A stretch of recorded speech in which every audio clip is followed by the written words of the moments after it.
Everyone, welcome to the channel English with Chitra Sharma, and the another name of the channel is Pratham Classes. Today I am going to talk about Ravindranath Tagore. This is the seventh lecture on Indian English literature. I hope you like the videos. If you have any query, you can comment me on the comment box. Now I am going to start the chapter Ravindranath Tagore. I have prepared PPT for it. It will be helpful for you. Ravindranath Tagore. If we talk about his birth is 7th May 1861 and his death is 7th August 1941. अगर इनके जन्म की बात करें तो 7 मई 1861 में हुआ था और उनकी डेथ की बात करें तो 7 अगस्त 1941 को हुई थी। रविंद्रनाथ टैगोर सभी आप जानते ही होंगे, इनको हम गुरुदेव की उपाधि से इनको सम्मानित किया गया था। ये नोबेल प्राइज़ विजेता हैं। अगर हम बात करें 1913 में इनको नोबेल प्राइज़ मिला था। किस वर्क के लिए? गीतांजलि वर्क के लिए। बहुत इंपॉर्टेंट राइटर है ये। ऐसे राइटर जिन्होंने जो अपनी आरंभिक शिक्षा थी, जो फॉर्मल एजुकेशन थी, वो घर पे ही प्राप्त की थी। बहुत ज़्यादा इम्पोर्टेंट राइटर है। नाइटहुड की उपाधि मिली थी इनको। 1915 में नाइटहुड से सम्मानित किया गया था, पर जलियांवाला बाग का जब हत्याकांड हुआ था तब इन्होंने ये उपाधि वापस कर दी थी। ये हमारे हिस्ट्री का भी चैप्टर है, पर ये इंग्लिश लिटरेचर में भी इनका बहुत बड़ा योगदान है। इन्होंने कई पॉम्स वगैरह, कई वर्क्स वगैरह इंग्लिश में लिखे हैं, इसलिए इनको इंग्लिश लिटरेचर में इंक्लूड किया गया है।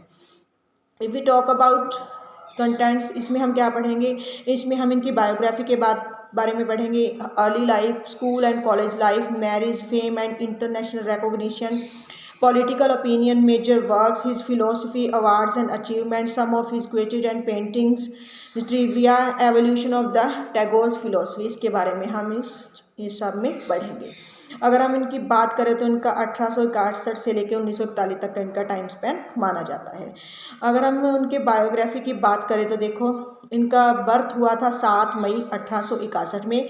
इनका बर्थ प्लेस है कोलकाता, जो कि कहाँ है ये? कोलकाता।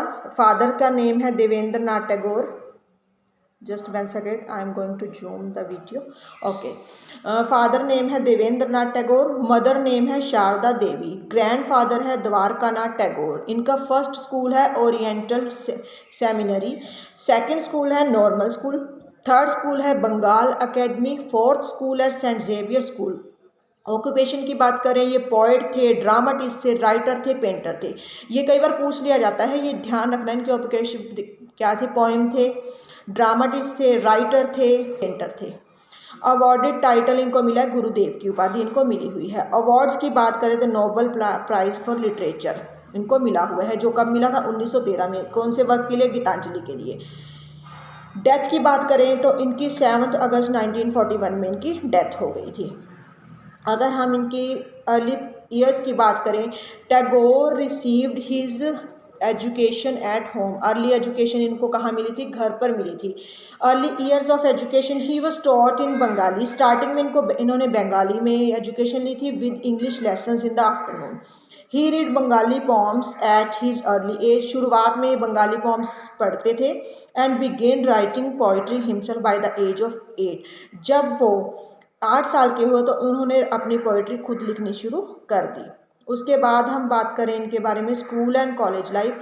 इनकी स्कूल और कॉलेज लाइफ कैसी थी? एट द एज ऑफ 16, जब वो 16 साल के हुए, he published his first substantial poetry under the pseudonym Bhanu Simha. देखो ये क्या है, इन्होंने 16 साल के हुए तो इन्होंने स्यूडोनेम यूज़ किया। मोस्टली राइटर्स अपना स्यूडोनेम यूज़ करते हैं। स्यूडोनेम मतलब एक अलग नाम, जिसके नाम से राइटर लिखते थे। इन्होंने अपना नाम चूज़ किया भानु सिम्हा। इन्होंने लिखा भानु सिंघो। इनको भानु सिम्हा कहा जाता है, ये बंगाली में लिखा हुआ है। And wrote his first book for short stories and dramas. उन्होंने फर्स्ट स्टोरी और शॉर्ट ड्रामा भी लिखा। His father wanted to become he a barrister. देखो इनकी फादर थे ना, इनको बैरिस्टर बनाना चाहते थे। इनको इंग्लैंड भी भेजा गया। 1879 में इनको इंग्लैंड भेजा गया, पर उनको बाद में 1880 में बुला भी लिया गया। विदाउट डिग्री वापस आ गए थे। इन 1879 ये देखो लिखा हुआ है, he enrolled at university college London. 1869 ईस्वी में उन्होंने यूनिवर्सिटी कॉलेज लंदन में अपना एडमिशन करवाया था, but was called back by his father to return in India in 1880। पर इनको बाद में वापस बुला लिया गया 1880 में। अगर हम बात करें मैरिज के बारे में, he read law at university. वो क्या पढ़ रहे थे? यूनिवर्सिटी कॉलेज लंदन में लॉ पढ़ रहे थे। पर ला पढ़ने के बावजूद, but he left his college to explore Shakespeare and more, पर उनका ध्यान जो लिटरेचर में था इसलिए उन्होंने कॉलेज ये ला को छोड़ दिया। ये क्या चाहते थे, शेक्सपियर को पढ़ना चाहते थे। He was called by his father and returned degreeless to the Bengal in 1880, उनको उनके फादर के द्वारा बुला लिया गया और उनको डिग्री लेस ही बंगाल में 1880 ईस्वी में वापस बुला लिया। और 9 दिसंबर 1883, 9 दिसंबर 1883 में ही मैरिड मृणालिनी देवी, इनकी मैरिज हो गई थी मृणालिनी देवी के साथ। दे हैव 5 चिल्ड्रन, उनके 5 बच्चे थे, 2 of whom died before reaching adulthood, इनमें से 2 अडल्टहुड में पहुंचने से पहले ही उनकी डेथ हो गई। In 1890, Tagore began managing his family vast estates in Shilaidaha, a region now in Bangladesh. उसको बाद 1890 में जब ये वापस आ गए थे तो इन्होंने अपनी फैमिली की जो स्टेट है वहाँ शिलाइदाहा जो कि अब बांग्लादेश है, वहाँ इन्होंने जाने के बारे में सोचा, मतलब गए ये। उसके बाद हम बात करें इन 1890, 1890 में while on a visit to he ancestral, अपने पूर्वजों का जो एस्टेट का घर था इन शिलाइदाहा जो कि बांग्लादेश में था, हीज कलेक्शन ऑफ पॉम्स, उनकी कलेक्शन ऑफ पॉम्स हुई, मानसी वॉज रिलीज्ड, कौन सी, मानसी बनी। The period between 1891 and 1895 prove to be fruitful, during which he authored a massive 3-volume collections of short story गल पच्चू छा। इन्होंने अपनी 3 मतलब वॉल्यूम ऑफ कलेक्शन की शॉर्ट स्टोरी की कलेक्शन प्रकाशित की। ये बंगाली में लैंग्वेज में नाम है, 1891 से लेकर 1895 के बीच में हुआ था। गल पुगु छा। इन 1901 ही मूव्ड टू शांति निकेतन, शांति निकेतन इन्होंने मतलब शांति निकेतन की स्थापना इन्होंने की थी। वेयर ही कंपोज्ड नैवेद्य, वहाँ उन्होंने क्या बनाया, नैवेद्य। पब्लिश्ड इन 1901, जो कि कब पब्लिश हुआ था, 1901 में पब्लिश हुआ था। खेया जो पब्लिश हुआ था 1906 में हुआ था। By then several of his work were published, उसके बाद उनके बहुत वर्क पब्लिश हुए। And he had gained immensely popularity among Bengali readers, इनको बंगाली रीडर्स के बीच में पॉपुलैरिटी मिल गई। In 1912 he went to England, 1912 में इंग्लैंड गए। And took a sheaf to his translated work with him, वो इन्होंने फिर ट्रांसलेटिव वर्क्स जो थे उसमें अपना इंटरेस्ट दिखाया। There he introduced his work to some of the prominent writer of that era, वहाँ उन्होंने अपने जो वर्क्स हैं उनको कई बहुत ज़्यादा इंपॉर्टेंट राइटर्स थे उनके साथ इन्होंने इंक्लूड किया, इंट्रोड्यूस करवाया उनको, जिनमें कौन कौन से थे, W.B. ईस्ट, विलियम बटलर ईस्ट, Ezra Pound, Robert Bridges, Ernest Rhys and Thomas Sturge Moore. अगर हम नेक्स्ट बात करें, his popularity in English speaking nations grew manifold after the publication of Gitanjali, उनकी इंटरनेशनल लेवल पे पॉपुलैरिटी और भी बढ़ गई जब इन्होंने गीतांजलि, इकट्ठा नाम है गीतांजलि सॉन्ग ऑफरिंग, पब्लिश करवाया था। And later in 1930 he was awarded the Nobel prize in literature, 1913 में इनको नोबेल प्राइज ऑफ लिटरेचर मिल गया। In 1950 he was also granted knighthood by the British crown, उनको 1915 में नाइटहुड की उपाधि से सम्मानित किया गया था। पर ही renounced after 1990 Jallianwala Bagh massacre, पर जब जलियांवाला बाग का हत्याकांड हुआ था अभी 1919 में इन्होंने ये जो अपनी नाइटहुड की उपाधि है वापस कर दी। From May 1960 to April 1970 he stayed in Japan, 1916 से लेकर मई 1916 से लेकर अप्रैल 1917 तक वो जापान में रहे। And the US where he delivered lectures on nationalism and on personality, वहाँ उन्होंने नेशनलिज्म और पर्सनैलिटी पर लेक्चर दिए। In 1920s and 1930 he travel extensionally around the world, 1920 से लेकर 1930 तक उन्होंने बहुत ज़्यादा यात्रा की, visiting Latin America, Europe and Southeast Asia. During his extensive tours, he earned a cult following and endless admirers. अपने इन टूर्स के दौरान उन्होंने बहुत ज़्यादा फॉलोइंग प्राप्त की, बहुत ज़्यादा एडमायरर, प्रशंसक प्राप्त किए। ना अगर हम इनके पॉलिटिकल ओपिनियन के बारे में बात करें, Tagore's political outlook was a little ambiguous, मतलब ज़्यादा अच्छा नहीं रहा इनका। इनकी गांधी जी के साथ भी हम अगर बात करें नहीं निभ रही थी, गांधी जी के स्वदेशी मूवमेंट के भी ये खिलाफ रहे हैं। इनको ब्रिटिश का जो एडमिनिस्ट्रेशन था पसंद था, ये चाहते थे कि ब्रिटिश प्रबंधक अच्छा है, ये गांधी जी के जो सिस्टम है उसको नहीं पसंद करते थे इनका नहीं। दो ही censored imperialism, he supported the continuation of British administration in India, इनको ब्रिटिश की एडमिनिस्ट्रेशन अच्छी लगती थी। He criticized स्वदेशी movement by Mahatma Gandhi in his essay The Cult of the Charkha, इन्होंने अपने कैसे लिखा था द कल्ट ऑफ द चरखा, जिसमें उन्होंने महात्मा गांधी द्वारा चलाई गई स्वदेशी मूवमेंट का इन्होंने बहुत ज़्यादा विरोध किया। पब्लिश्ड इन सितंबर 1925, जो कि 1925 में पब्लिश हुआ था। He believed in the co existence of the British, वो ब्रिटिशर्स के जो मतलब उनको चाहते थे वो रहे। And the Indians and the stated that Britisher rule in India was political symptom of our social disease. उन वो क्या कहते हैं, जो ब्रिटिश रूल इन इंडिया है वॉज पॉलिटिकल सिम्टम, जो हमारे राजनीतिक चिन्ह है ऑफ आवर सोशल डिजीज़, हमारी जो सामाजिक बुराइयां हैं उसके वो क्या है, राजनीतिक चिन्ह है। ही नेवर सपोर्टेड नेशनलिज्म, उन्होंने कभी भी नेशनलिज्म को सपोर्टेड नहीं किया। And considered it to be one of the greatest challenge face by humanity, उन्होंने क्या कहा है, ग्रेटेस्ट चैलेंज है क्योंकि ह्यूमैनिटी जो कि मनुष्यता है जिसका सामना कर रहा है। Nevertheless he occasionally supported the Indian independence movement, हाँ उन्होंने इंडियन इंडिपेंडेंस मूवमेंट का support the Jallianwala Bagh massacre and the following Jallianwala Bagh से he never renounced his knighthood on 13 May 1919, उन्होंने अपनी नाइटहुड जो थी मैसेकर था उसको वापस कर दिया था इन्होंने। On the whole his vision of a free India was based not on his independent from the foreign rule, वो क्या चाहते थे, जो ब्रिटिश मतलब वो इंडिया को आज़ादी वैसे नहीं देना चाहते थे, वो कहते थे भी इंडिया की आज़ादी ब्रिटिश फॉरेन रूल से ना हो, but on the liberty of thought action and concise of the citizen, उनका मतलब यह था उनको लिबर्टी हो सोचने की, कार्य करने की, सिटीजन आज़ादी की, ये आज़ादी वो चाहते थे, ऐसी आज़ादी नहीं जो ब्रिटिशर से आज़ादी मिल सके। मेजर वर्क्स की बात करें तो Gitanjali collection of poems is considered his best poetic accomplishment, जो गीतांजलि है उनका कलेक्शन ऑफ पॉइम्स है उनको बेस्ट माना जाता है, उनका अकम्पलिशमेंट माना जाता है। A proficient song writer, Tagore composed 2230 songs, उन्होंने 2230 सॉन्ग लिखे, which are often referred to as Rabindra Sangeet, जिनको हमेशा रविंद्र संगीत के नाम से जाना जाता है। ही also road the national anthem for India, इन्होंने हमारा राष्ट्रीय गीत भी लिखा जनगण मन, जो पता ही आपको। फॉर बांग्लादेश उन्होंने लिखा अमार सोनार बंगला।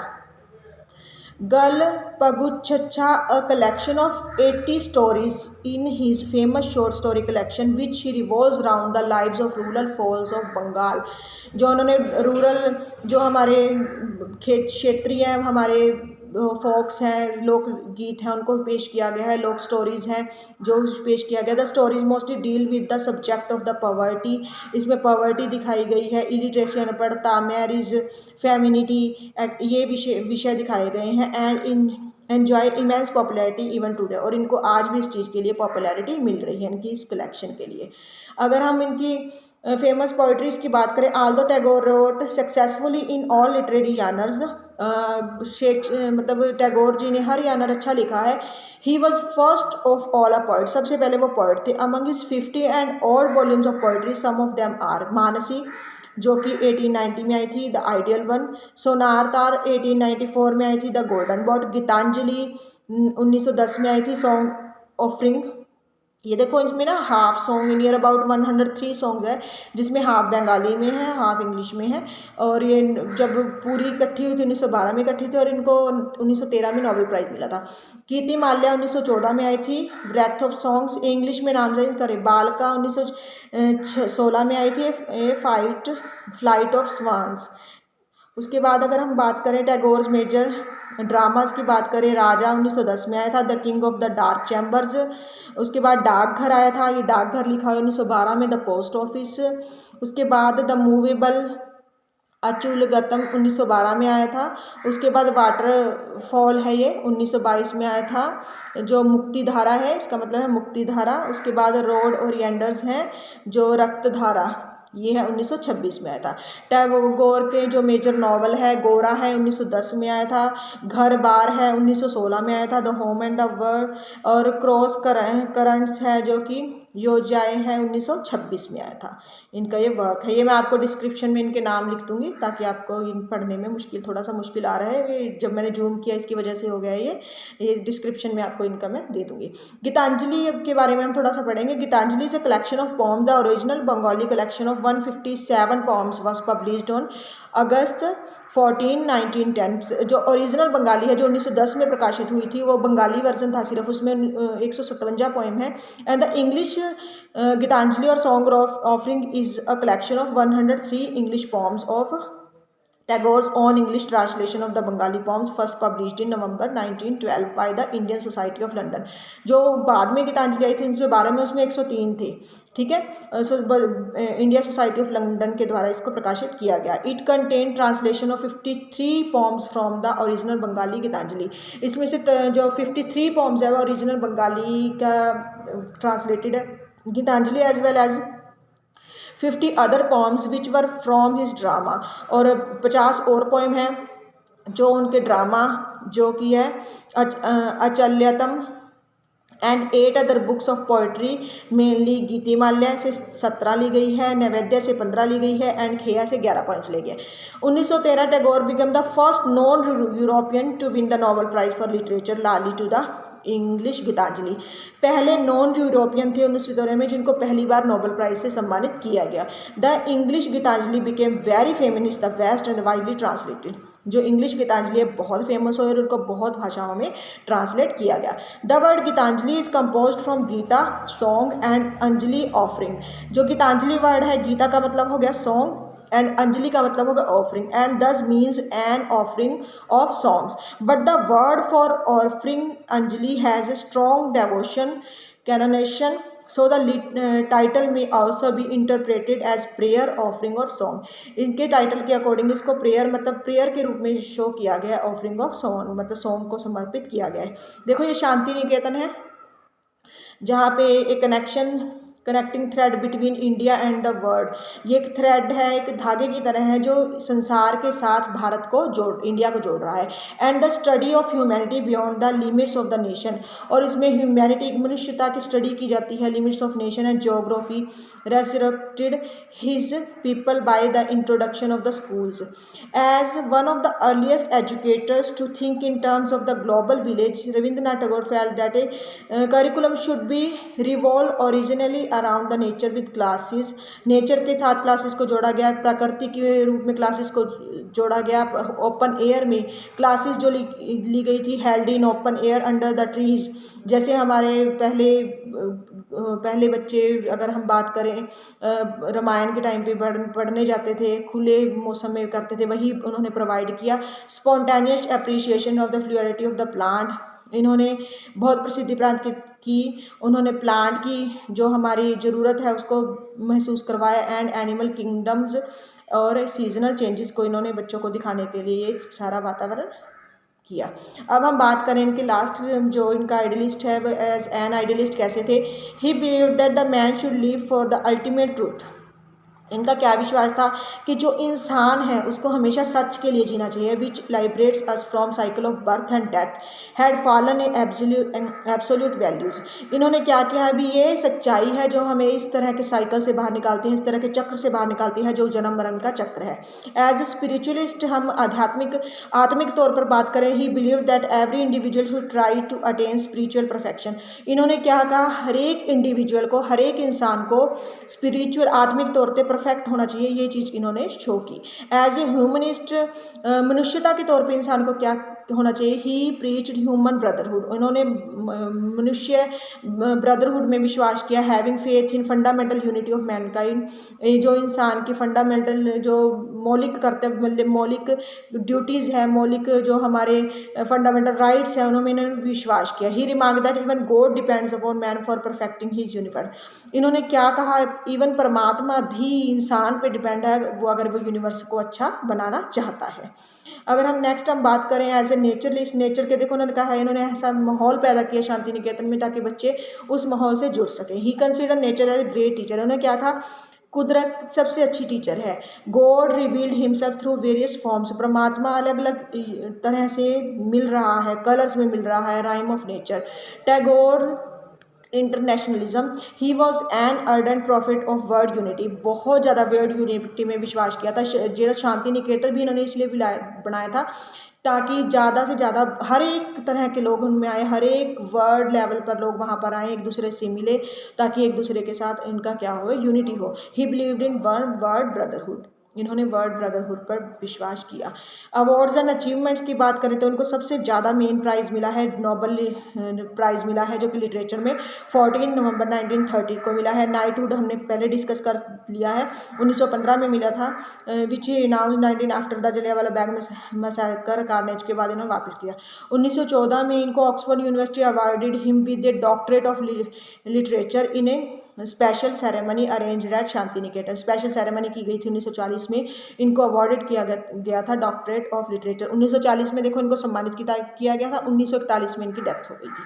ठीक है जी, I think that's all for you. If you like my video please do like and share this with your friends.